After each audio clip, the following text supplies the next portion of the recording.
I think the contrast at the moment is extraordinary. You've got President Macron in France at the reopening of Notre Dame, and the extraordinary sight of this building, which was once so grey, which is now almost white.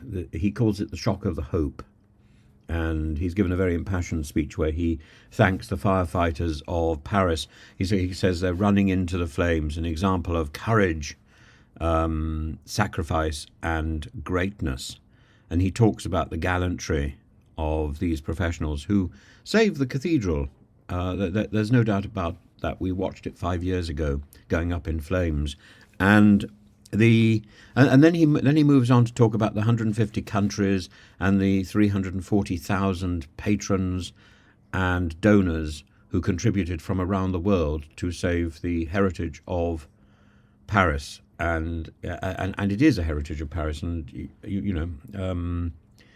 it's a landmark of the world, and this is, I think, is to be contrasted. This is going on in Paris, and at the moment there's this debate going on in the House of Commons about the assisted dying, impassioned speeches on both sides.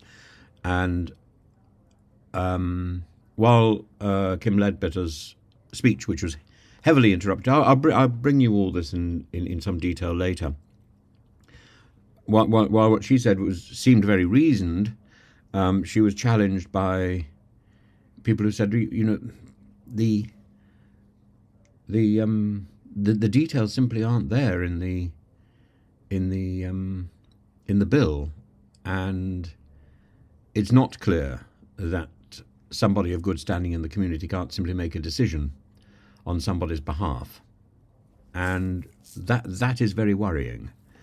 And so while I absolutely decry the pursuit of relatives who've tried to help their loved ones to reach places like Dignitas, to accompany them to Dignitas so they don't have to die in isolation, shame, negotiate all these the intricacies of a trip across Europe, a final trip. It is an horrific choice, and we shouldn't be adding to that horror by pursuing the family. I don't think we need an assisted dying law. I think what we need is an adjustment to the existing laws. And I was really impressed by Diane Abbott's comment